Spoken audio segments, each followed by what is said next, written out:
बहुत समय पहले की बात है। एक छोटा सा गांव था जहां एक लड़का रहता था जिसका नाम मोहन था। मोहन बचपन से ही सितारों और आकाश के रहस्यों के बारे में जानने के लिए बहुत उत्सुक था।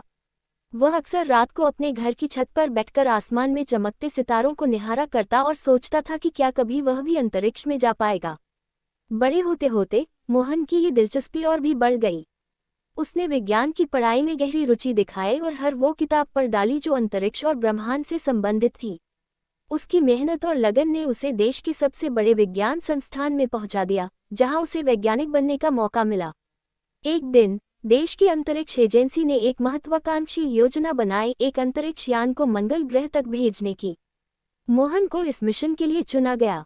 वह बहुत खुश था क्योंकि उसका बचपन का सपना अब पूरा होने जा रहा था। कई महीनों की तैयारी के बाद वह दिन आ गया जब मोहन और उसके साथी वैज्ञानिकों को अंतरिक्ष यान में बैठकर मंगल की ओर रवाना होना था।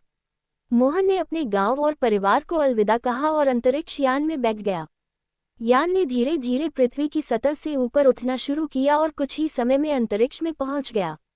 अंतरिक्ष में पहुंचने के बाद मोहन को एक अद्भुत अनुभव हुआ। उसे चारों ओर बस अनंत विस्तार ही नजर आ रहा था।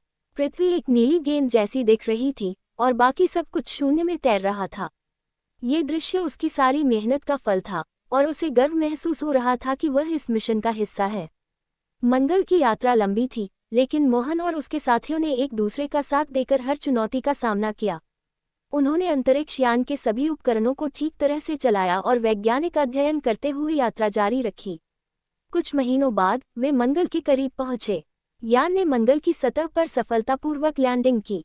मोहन ने जब मंगल की जमीन पर पहला कदम रखा तो उसकी आंखों में आंसू आ गए। ये पल उसकी जिंदगी का सबसे यादगार पल था। उसने अपने सपनों को साकार होते देखा और उसे यह एहसास हुआ कि अगर इंसान में जुनून और हिम्मत हो तो वह कुछ भी हासिल कर सकता है। इस मिशन ने न सिर्फ मोहन के जीवन को बदला, बल्कि ये दुनिया के लिए एक नया अध्याय साबित हुआ।